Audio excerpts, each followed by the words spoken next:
Bonjour et bienvenue sur No Limit Sécu, le podcast francophone hebdomadaire dédié à la cybersécurité.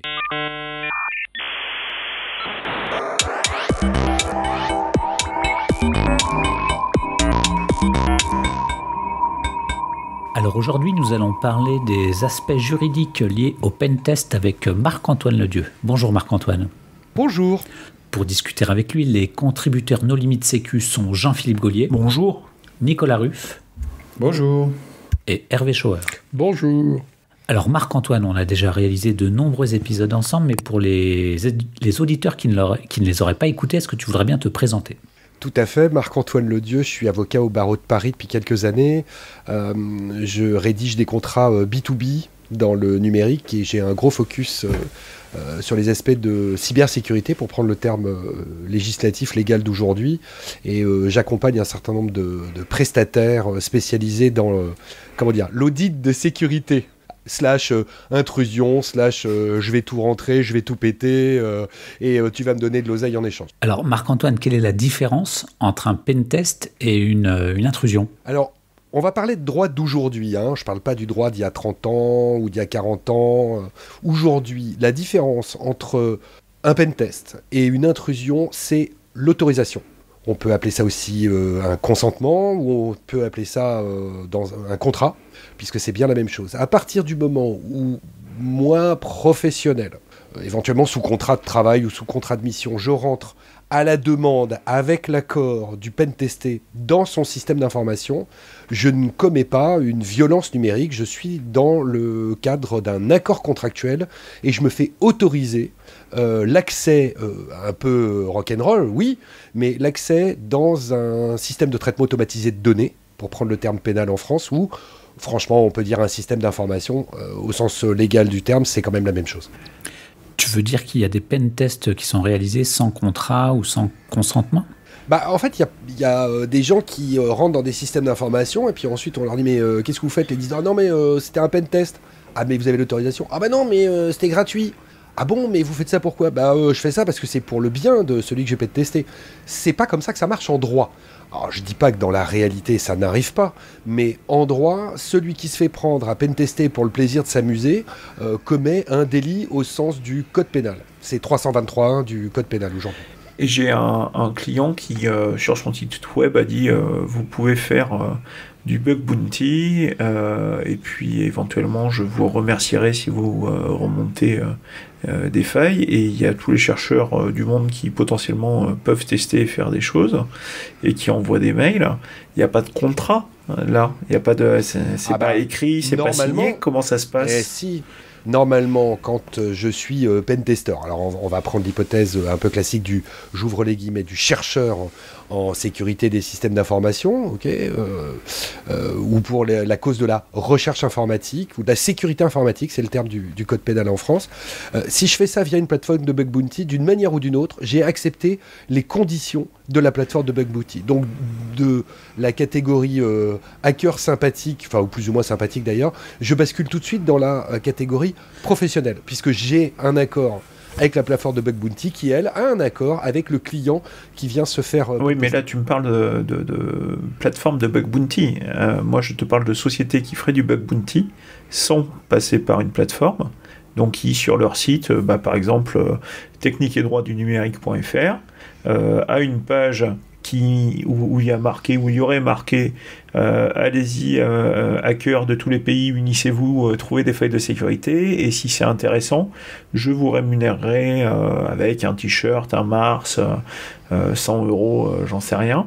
C'est un contrat. C'est un contrat, mais ça veut dire qu'à partir du moment où c'est marqué sur le site de l'entreprise, on va dire, même si c'est pas signé, on va dire que c'est un accord tacite. C'est même mieux qu'un accord tacite. En contrat, c'est à peu près dans tous les pays du monde, un contrat entre professionnels, ça se prouve par tout moyen. Donc quand c'est écrit et signé, tout le monde sait ce qu'il y a écrit et signé, en espérant que tout le monde ait compris d'ailleurs, ça c'est un autre problème. Mais à partir du moment où on passe à un contrat verbal, il y a plein d'industries dans lesquelles il y a des contrats verbaux en matière de cheval, en matière de péniche sur la scène, il y a plein de domaines dans l'art. Les gens passent des contrats verbaux et ce qui va prouver la prestation, souvent, c'est le paiement ou son exécution. Donc à partir du moment où moi je mets une page web dédiée en disant venez me pentester et ceux qui m'auront remonté une vulne, je les rémunère, et ben ceux qui vont prouver de manière assez simple qu'ils ont adhéré à ces conditions en faisant ce qu'on leur demandait, ceux-là, ils seront couverts par le contrat non écrit. Il n'est pas tacite, il est non écrit, donc c'est plus difficile à prouver, mais il sera protégé par l'accord et prouvé par la prestation. Le problème, c'est que quand on dit venez me pentester, ça veut peut-être pas dire rentrer dans mon système d'information, copier toutes les bases de données, gardez-les pour vous, point. Ça c'est, pour moi, dans des conditions normales de pentest, ça c'est excessif. Et donc là, ça prête le flanc au pénal. Après, le critère du droit pénal en France, le problème c'est qu'il faut que ce soit sur le territoire national.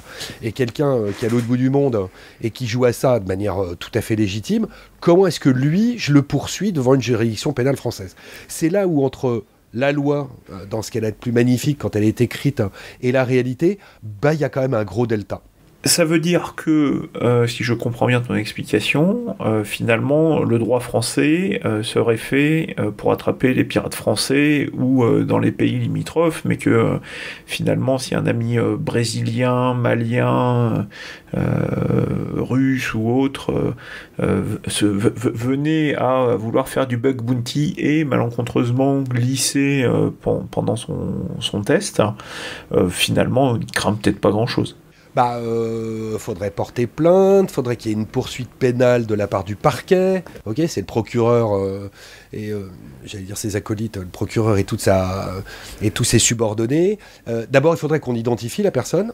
Ok, en général, dans un problème de bug bounty, quand les gens veulent se faire payer, ils se débrouillent pour être identifiés. Donc ça, c'est pas un énorme problème. Mais après, si c'est quelqu'un qui est en Chine, pour prendre un exemple au hasard, comment je fais, moi, juge français, pour condamner de manière effective quelqu'un qui fait une prestation illicite ici, mais qui est situé sur le territoire de la Chine? C'est pas possible, quoi. Ça marchera pas en pratique. Mais bon, si la question se pose, c'est quand même par rapport à des jurisprudences antérieures, dont la fameuse jurisprudence Bluetooth, par exemple, parce que on ne sait pas toujours qu'on est en train de faire des choses illégales, non? Enfin, quand on trouve un document indexé par Google, disponible publiquement sur Internet, ou... Ok, alors la jurisprudence Bluetooth, qui est quand même une des dernières un peu récentes et instructives qu'on ait eues, ça a fini en cassation en 2015. Qu'est-ce qu'on lui a reproché à Bluetooth?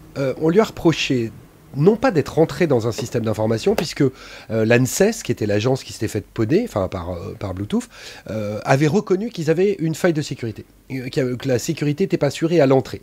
Donc il a été relaxé, en appel, cassation, il a été relaxé là-dessus. Par contre, ce qu'on lui a reproché, c'est d'être, une fois qu'il était rentré, ok, c'est d'être rentré sur des documents où il y avait marqué confidentiel en gros quand même dessus, et de les avoir téléchargés. Et là, la jurisprudence, l'appel c'est sûr, et en cassation, ils ont dit en plus, vous avez vu que fallait pas vous maintenir, vous êtes resté, vous avez téléchargé pour 7 gigas, je crois, 7 ou 8 gigas, et il n'avait pas le bénéfice du statut de journaliste. Auquel cas, ils lui ont dit, monsieur, on va vous retenir pour maintien frauduleux dans un système d'information et vol de documents. Et effectivement, c'est une des dernières jurisprudences qu'on ait sur du vol d'informations sans support, c'est qu'on lui a dit, vous avez copié, vous pouvez pas l'en empêcher physiquement, mais le fait de le faire sans l'autorisation, et c'est le terme qui est retenu par la Cour de casse, sans l'autorisation du propriétaire des informations, vous rend coupable de vol. Et on l'a accroché pour ça sur ces deux fondements. Donc il y avait maintien frauduleux et vol de documents, vol d'informations. Donc il n'y avait pas de support. Alors là, on a parlé pas mal de... Mais on est d'accord que si tu cherches confidentiel dans Google, tu vas tomber sur des... Oui, je sais, c'est un énorme problème. Tu vas tomber sur des centaines de prestations. Oui, alors j'ai vu toute une série de news sur les Google Docs, notamment. C'est incroyable la manière dont les gens laissent indexer des contenus plus ou moins sensibles. Quand on met confidentiel dessus, a priori, c'est pas pour pas que ça fuite dans tous les sens. Mais apparemment, si on tape par une recherche que moi je sais pas très bien faire, mais une recherche un peu avancée sur Chrome, documents confidentiels, apparemment il y a des centaines de milliers de réponses qui sortent. Mais donc c'est indexé, on sait que ça y est, on peut aller voir, entre guillemets, puisqu'il y a un défaut de sécurité, enfin, on légalise pur et dur, hein. Donc on peut aller voir, parce que voilà, mais alors dès qu'on va voir, si on commence à copier, là, au sens pénal, on est bon comme la romaine. Enfin, c'est très curieux comme jurisprudence, parce qu'on voit bien qu'il y a un hiatus entre la réalité et la sanction pénale derrière, mais dans les textes, c'est surtout que si on est informaticien, on sait que voir, c'est déjà copier, hein. Quelque part, c'est ça. Et en fait, j'ai trouvé une jurisprudence d'ailleurs qui a été rendue sur le fondement de 323.3. C'est un peu toute la même litanie au sens du code pénal, et qui dit que le seul fait de modifier ou de supprimer des données, système d'information 323.3 machin, c'est pénal, même si l'auteur de l'infraction, n'est pas animé de la volonté de nuire. Et ça, c'est 1999, c'est la Cour de casse. Donc on pourrait penser que c'est une jurisprudence qui est ancienne. Or, l'expression même sans être animé de la volonté de nuire, c'est-à-dire qu'aujourd'hui, enfin déjà en 99, mais aujourd'hui, rentrer dans un système d'information sans autorisation, même si c'est que pour voir, entre guillemets, faire coucou et rien voler, ça reste en soi un délit sur 323.3 du Code pénal. Est-ce que tu nous confirmes que le scan de port n'entre pas dans cette violence non contractuelle? Alors, le scan de port, là j'ai beaucoup bossé avec des gens dont c'est le métier, dont c'est l'activité. En fait, le scan de port, il y a plusieurs manières de l'encadrer contractuellement pour que ça pose pas de problème au sens pénal. D'abord, moi ce que je mets dans les contrats pour les prestataires, c'est qu'il faut que ce soit fait sur des URL sans exécution de code arbitraire. Donc entre guillemets des URL légitimes. Okay, donc je vais taper sur, on va prendre l'exemple de site web parce que c'est ce qu'il y a de plus parlant pour beaucoup de juristes, mais globalement l'URL elle est publique, je rentre par cette URL, je suis tranquille. Ensuite, donc pas d'exécution de code arbitraire, il faudrait, je parle bien au conditionnel, il faudrait utiliser bien sûr un navigateur standard du marché pour pas abuser entre guillemets d'outils qui permettraient de faire des choses qui...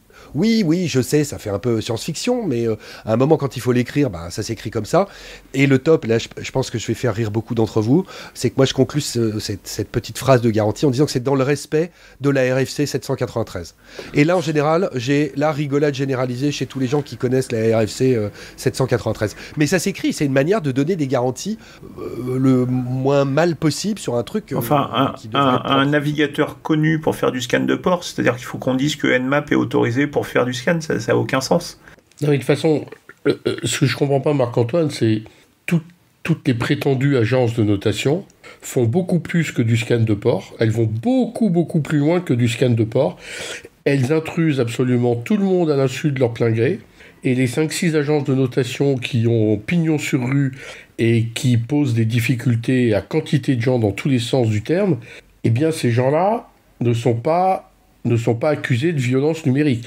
Alors qu'ils ont tenté d'entrer chez moi avec beaucoup plus loin qu'un scan de port, absolument sans du tout mon accord, puisque ces gens-là, ils analysent la surface de absolument tout le monde, le plus profond qu'ils peuvent, sans leur accord, pour faire des notes sur tout le monde. Comment ça se fait que toutes ces agences de notation, elles ont pignon sur rue ? Alors, elles sont où, ces agences de notation ? Il y en a en France, il y en a aux États-Unis, il y en a ailleurs.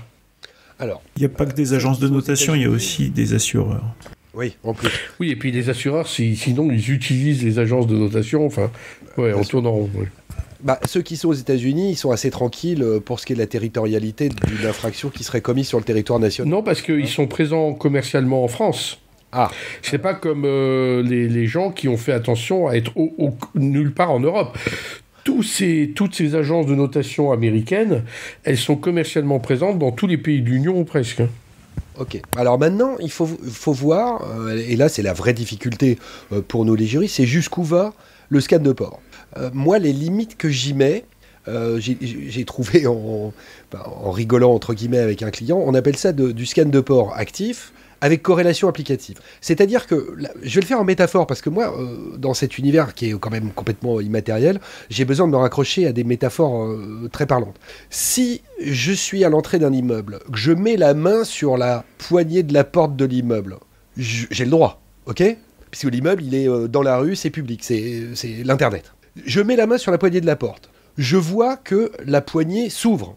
je suis toujours dans la rue, j'ai rien fait d'illégitime, j'ai rien fracturé. J'appuie, j'ouvre la porte, ok ?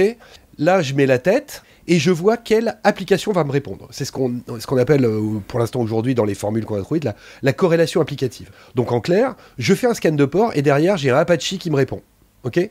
Eh ben, si je me cantonne à ça et que je referme la porte, entre guillemets, et que je vais faire un fichier log, une empreinte de ce que vous voulez, qui me permet juste de dire que tel jour, telle heure, à telle URL, adresse IP, ce que vous voulez, il y a une application qui m'a répondu à partir de tel port, ça pour moi, c'est légitime. Parce que j'agis comme professionnel de la recherche ou de la sécurité informatique, au sens du code pénal français. Si je fais ça, moi, je me sens d'aller le plaider, ça, devant un juge. Et si je fais beaucoup plus, c'est-à-dire que j'utilise les informations renvoyées par Apache et je m'en sers pour faire d'autres tests. Là, je suis mandaté par personne pour ça. Ah bah non, ils sont mandatés par personne, et d'ailleurs, on aimerait bien qu'ils arrêtent de le faire, mais ils le font, et visiblement, sans aucune difficulté. C'est un peu le problème aujourd'hui pareil, le delta entre ces textes qui sont quand même maintenant extrêmement nombreux. Là, on vient de prendre une augmentation du tarif pénal de 323.1 du code pénal. Ok, il y a ce qu'il y a dans les livres, hein. Il y a ce que poursuivent les autorités judiciaires, je parle de la France qui est le droit que je connais, et puis derrière il y a la réalité de ce qui se fait. Mais soyons clairs, les agences de notation dont tu parles, Hervé, est-ce qu'elles commettent un truc qui est vraiment grave en comparaison du problème massif du phishing, des cyberattaques, de l'usurpation d'identité? Non, mais ça, là tu sors des arguments qui sont pas recevables. Pourquoi c'est pas recevable? Mais parce que tu dis, ah oui, mais finalement, il y a plus grave que les tests d'intrusion à l'insu de mon plein gré des agences de notation. En fait, tu dis qu'il y a des péchés mortels et des péchés véniels dans la cybersécurité. C'est pas ça. Non. Si c'est des méchants qui l'ont fait, alors oui, il faut qu'ils aillent en prison, mais si c'est juste pour du commerce, c'est moins grave. C'est pas ça. Regardez la réalité des condamnations judiciaires. Vous en voyez passer beaucoup des condamnations judiciaires. C'est que la réponse de la justice qui mandate la police pour ça, vous voyez bien que c'est pas la réalité aujourd'hui devant l'ampleur du phénomène. Donc si je suis moi procureur, si je suis le ministère de la Justice, si je suis des autorités, la police judiciaire, la gendarmerie, les services de renseignement, DGSI et compagnie, qu'est-ce que je vais prioriser ? Le fait d'arrêter des gens qui sont extrêmement nombreux, qui commettent des délits qui sont franchement graves, ou est-ce que je vais aller chercher des poux dans la tête à des gens qui font peut-être du business de manière peut-être illégitime, mais comparé au reste, déjà ils n'ont pas les moyens, ils n'ont pas le temps, ils n'ont pas les ressources pour s'attaquer au phénomène qui est un problème mondial. Alors je veux bien qu'on aille chercher des poux dans la tête aux agences de notation, moi j'ai pas de problème à ça, c'est pas mon job à moi, mais c'est peut-être pas le plus grave. C'est ça la réalité de la politique judiciaire. Alors on a vu aux États-Unis parfois le FBI, quelques agences commettre des actes de piratage pour réparer les failles de sécurité au détriment, pour le bien des entreprises, des personnes, mais au détriment de leurs connaissances. En France, c'est SolarWinds. En France, à ma connaissance, on n'a pas encore eu ça. Tu nous reparleras peut-être du privilège d'attaque et du privilège de la légitime défense. Comment ça se passe au regard des textes actuels ? Alors, au regard des textes actuels, clairement, la capacité, on va dire, de l'ANSSI, puisque c'est principalement l'agence qui est concernée, côté militaire, c'est un peu à part, je peux vous en parler tout à l'heure, là, c'est vraiment très particulier. Mais l'ANSSI a uniquement l'autorité pour agir à des fins de neutralisation de la menace, ok, et pas au-delà. Et l'ANSSI n'a pas statutairement, de par la loi, le pouvoir d'aller patcher d'office. Et c'est de notoriété presque publique. L'ANSSI, depuis l'affaire SolarWinds, donc ça on était en fin 2020 je crois, depuis l'affaire SolarWinds, voyant que le FBI s'est fait autoriser par le département de la justice à aller patcher d'office quantité de serveurs qui étaient troués, eh bien l'ANSSI a demandé à se faire habiliter légalement de cette capacité. Et on attendait la LOPMI pour savoir si c'était dedans. Ça n'était pas dedans. Ça pourrait figurer dans la prochaine loi de programmation militaire. J'avoue que j'ai un peu de mal à me procurer un avant-projet. Là, c'est difficile à avoir comme lecture. C'est attendu pour le mois de juin-juillet, probablement, pour la prochaine LPM. Mais pour l'instant, moi, j'ai pas vu encore le texte passer, même en avant. Sauf erreur de ma part, la gendarmerie n'a pas attendu, puisque dans le cadre d'un rançongiciel, ils avaient pris en main le C2 et ils avaient neutralisé sur les postes les charges virales. Et la neutralisation d'une charge virale, alors j'ai peut-être pas les bons éléments, hein, mais... Réponse à incident. Alors oui, réponse à incident, mais... individuel. Mais accès et maintien dans un système de traitement automatisé dans des pays qui n'étaient pas la France, en dehors de leur juridiction. Oui. Donc là encore, même si c'est pour le bien des personnes, et j'entends bien, hein, là je pousse jusqu'au bout l'argument. On connaît ta mauvaise foi, voilà. Je pousse l'argumentaire jusqu'au bout, mais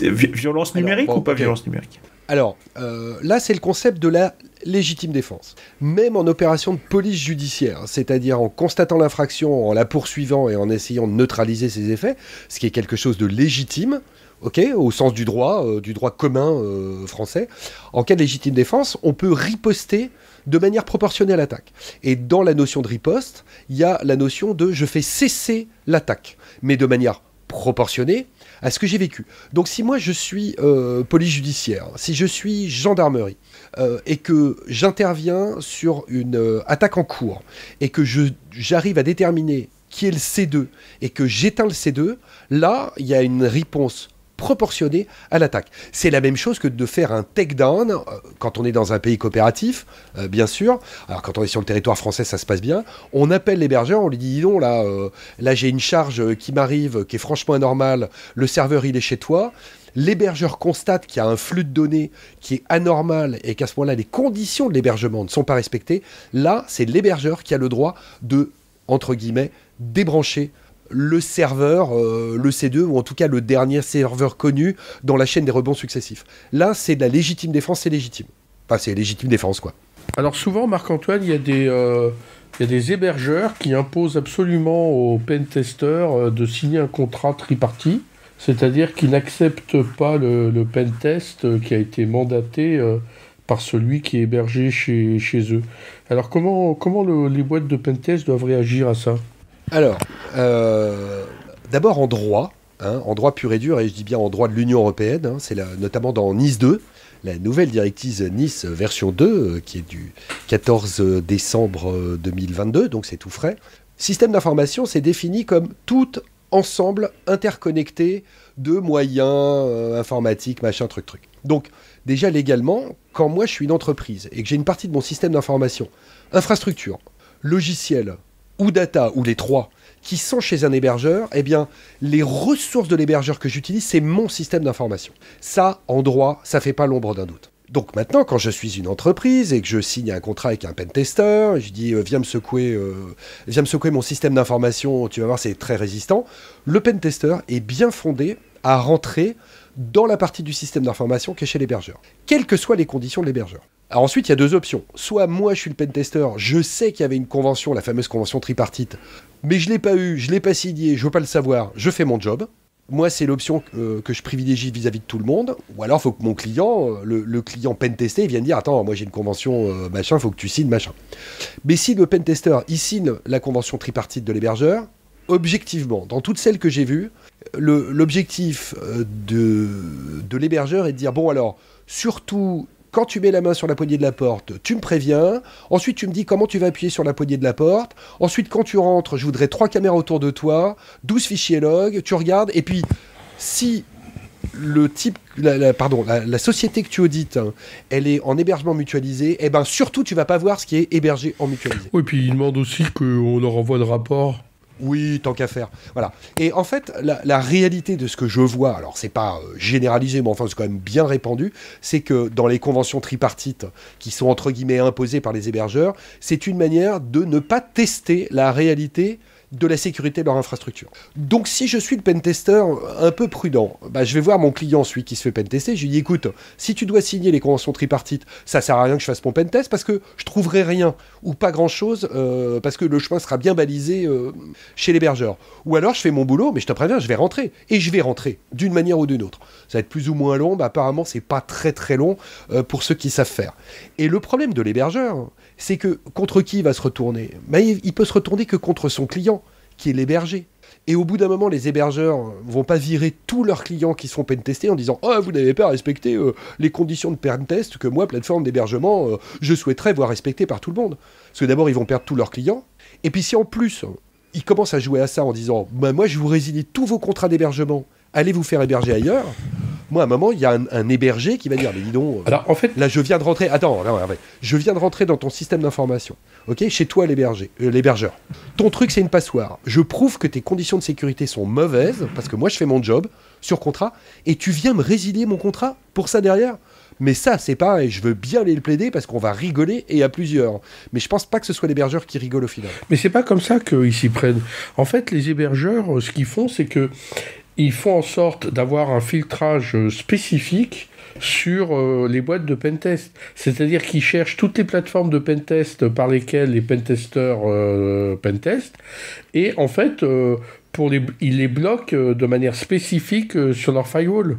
Non, c'est pire que ça, Hervé. Dans les conditions de pentest que les hébergeurs imposent et que les clients finissent par accepter, il y a déjà écrit dans la lettre de mission la série d'adresses IP qui vont servir à l'intrusion. D'ailleurs, qui n'est pas une intrusion, puisqu'il y a autorisation qui est donc un pentest. C'est déjà écrit, donc ils n'ont même pas besoin de les filtrer, ils les connaissent à l'avance. Mais c'est que derrière, la terreur des hébergeurs, c'est de voir l'ampleur des actions des pentesters une fois qu'ils sont rentrés.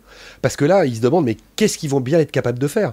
Et les gars qui sont un peu doués, enfin je dis les gars, pardon de ce caractère inclusif de mon terme, mais les professionnels, 2L-E-S entre parenthèses, fermez la parenthèse, les professionnels qui savent rentrer, ils rentrent bien au-delà, souvent, de ce qu'espère ou de ce que craint l'hébergeur. Et c'est ça leur terreur. Parce que sinon, à un moment, le pentest à la blind, genre je rentre et je te donne pas mon adresse IP source, franchement, je comprends que ça fasse rire personne. Il y en a qui le font, mais contractuellement, c'est loin d'être répandu.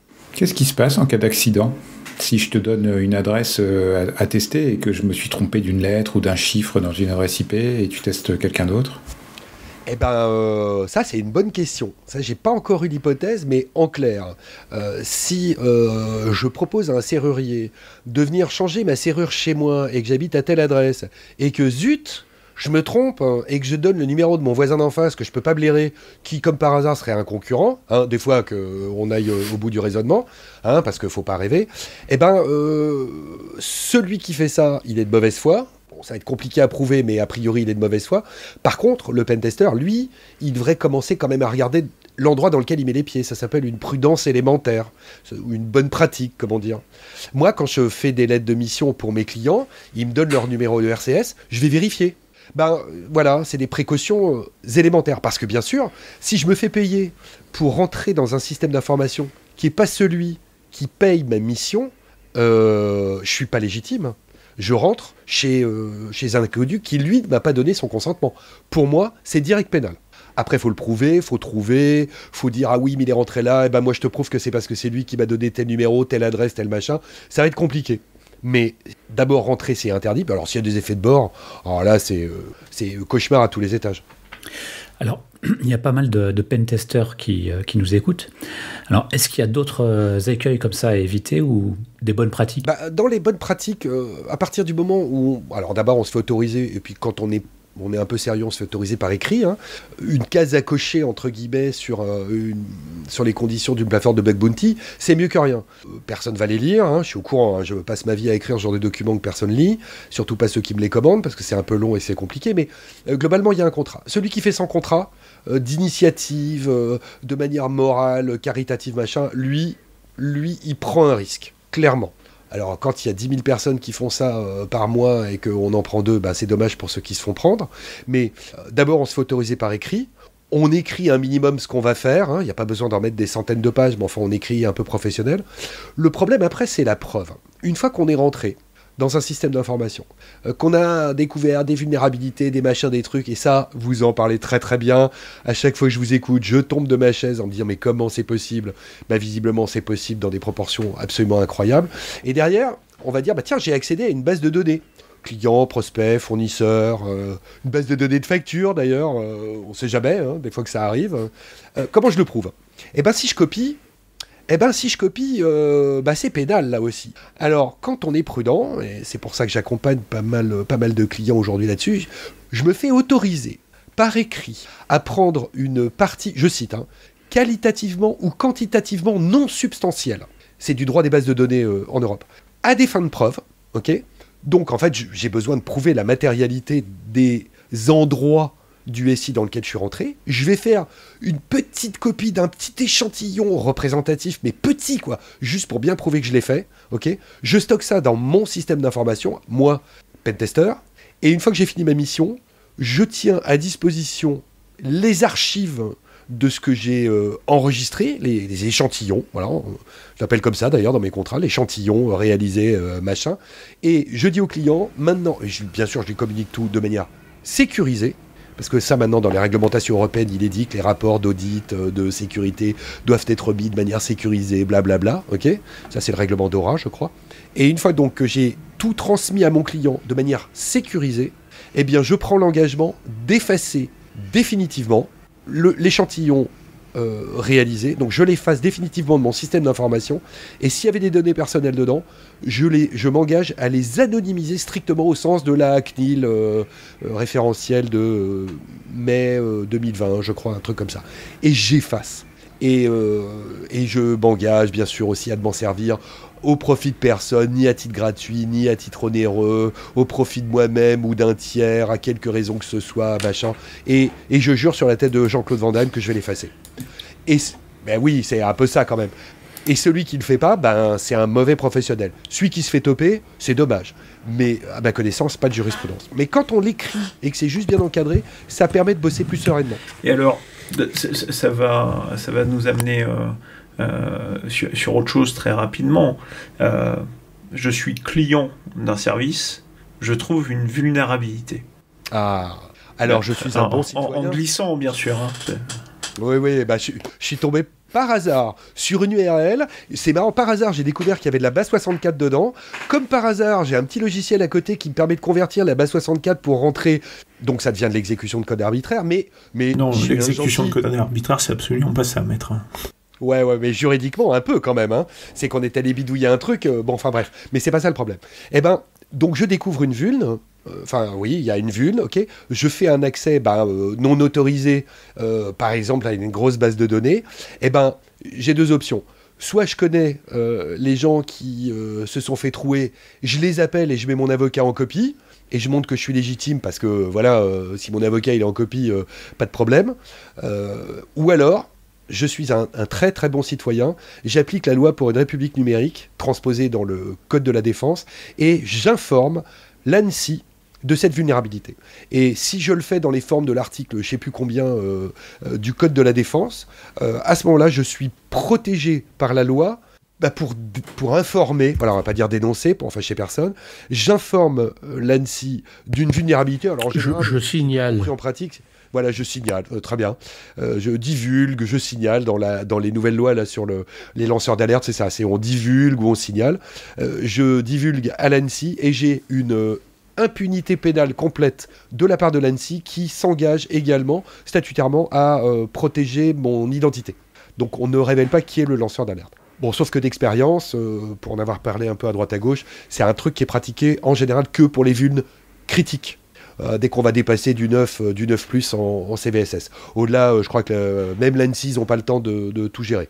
Pour finir, peut-être, Marc-Antoine, tu as lu de nombreux contrats de sociétés qui font des tests d'intrusion. Tu en as rédigé toi-même de nombreux. Est-ce qu'il y a des conseils ? Est-ce que tout est bon ? Est-ce que tout est à reprendre ? Quel est ton point de vue de professionnel là-dessus ? Alors, comment dire En général, déjà tous ces vagues autorisations d'intrusion, de tests et d'accès sont écrits par des gens qui ne connaissent pas ni la procédure civile ni la procédure pénale et qui croient que en 2 lignes on peut dire oh là là mais je m'engage à renoncer à dénoncer le caractère frauduleux, que ceci que ça. Donc déjà les 3/4 de tout ce que je peux lire c'est juste nul en droit. Parce que c'est pas possible, on peut pas renoncer à attaquer quelqu'un au civil, au pénal, le parquet, s'il décide de poursuivre, ils vont poursuivre. Donc écrire ce genre de trucs, ça sert à rien.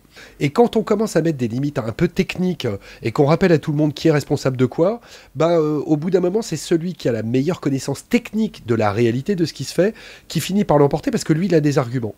Mais en général, ça manque un peu d'arguments et ça manque souvent de fondements en droit parce que c'est quand même une matière qui est assez technique, il n'y a pas beaucoup de jurisprudence et qu'à un moment, faut savoir de quoi on parle avant d'écrire trop de bêtises parce que ceinture et bretelles, à un moment, c'est pas possible, quoi. Quand on demande à un pentester de rentrer dans un système d'information, s'il est un peu bon, il va rentrer, quoi. Il fera normalement pas de dégâts. Hein. Moi, j'ai pas trop de retours de pentest catastrophiques. Alors, je vis peut-être sur ma petite planète, mon petit nuage, avec le petit prince à côté de moi, super. Mais je trouve que, de ce que je peux voir, en tout cas, il n'y a pas de jurisprudence sur des pentests qui dérapent comme des cochons, avec des dégâts collatéraux partout. Les effets de bord, on fait attention. Moi, je vois pas trop passer ça. Donc, avant d'écrire des conditions qui sont un peu techniques de pentest, c'est un peu se renseigner sur la réalité du droit, ce qu'on peut faire ou ne pas faire, quoi. Merci Marc-Antoine. Est-ce que tu voudrais ajouter quelque chose en mot de la fin ? Alors je crois que Marc-Antoine a un fun fact qui est pas directement lié à ce qu'on a discuté dans ce podcast, mais qui est une nullité de contrat pour une société de design de site web qui avait décidé a priori de faire ses conditions générales elle-même et qui a eu en appel son contrat rendu caduc et qui a obligé, qui a libéré le client de toutes ses obligations. Est-ce que tu veux nous en parler un petit peu ? Ah oui, magnifique. C'est une jurisprudence alors qui est récente, qui est de 2023. Là, j'ai plus la référence exacte, c'est janvier-février. C'est la Cour d'appel de Grenoble. Alors l'hypothèse est absolument géniale parce que c'est très directement lié d'ailleurs, qui a des conséquences très directes en matière de sécurité. Donc c'est une société des bijoutiers, des horlogers, je ne sais plus exactement, qui décide de se faire un site web par un professionnel. Le professionnel développe le site web avec 0 cahier des charges, comme d'habitude. Et dedans, ils mettent des cookies graves, ils rédigent eux-mêmes la politique de confidentialité, ils mettent en prod et en avant la musique. Et donc ils se battent pour une histoire de pognon, t'as pas bien fait, machin, le contrat est annulé, truc. Et à un moment, le bijoutier ou l'horloger vient soutenir que, mais faut pas les condamner eux pour traitement de données à caractère personnel illicite, c'est un problème de cookies qui avait été posé, je crois qu'il y avait des Google Analytics qui avaient été mis d'office, comme font 99% des développeurs de sites web. Et il disait, mais nous on savait pas, donc qu'on nous accuse pas d'être celui qui va collecter des données ou mettre des cookies sans consentement. Et la Cour d'appel de Grenoble, donc on ne parle pas du tribunal d'instance de Pétaouchnok-sur-Flac, quoi, on est déjà en appel, donc ça commence à être un peu sérieux, dit « Vous, les prestataires professionnels, votre client n'y connaît rien, donc quand vous faites le site web, vous mettez des cookies, entre guillemets, ça aurait été la même chose s'il n'y avait pas eu de sécurité, au sens de l'article 32, RGPD, machin. Globalement, c'est vous qui avez fait le job, donc quoi qu'il y ait dans le contrat de service, c'est vous qui êtes responsable. » Et ils ont été condamnés, le contrat a sauté, remboursement, machin, la totale. Et ce qu'il faut tirer comme conclusion de cet arrêt, qui a un tremblement de terre pour nous les juristes, c'est que quand on est un professionnel du site web ou de la sécurité des systèmes d'information, c'est la même chose. Et qu'on fait tout le boulot pour des clients qui travaillent dans un autre métier. Garagiste, plombier, opticien, produits de luxe, ce que vous voulez. Eh bien, c'est aux professionnels de s'assurer que les conditions juridiques type RGPD sont respectées, parce que le client n'y connaît rien, donc c'est pour le prestataire, et donc ça veut dire que la même chose en termes de sécurité. Donc l'entreprise, le développeur, qui va livrer un site web qui est tout pourri en termes de sécurité, si le client se fait poney, il se retourne contre le prestataire et il dit « T'as pas fait le job, j'avais pas de bonnes conditions de sécurité de mon site web ou de mon système d'information, c'est toi qui es responsable. » Et là, on prend cette jurisprudence, on va plaider ça, première instance, appel machin, normalement on gagne. C'est absolument incroyable. Bon, eh bien Marc-Antoine, merci beaucoup d'avoir accepté notre invitation. Merci aux contributeurs. Chers auditeurs, nous espérons que cet épisode vous aura intéressé. Nous vous donnons rendez-vous la semaine prochaine pour un nouveau podcast. Au revoir.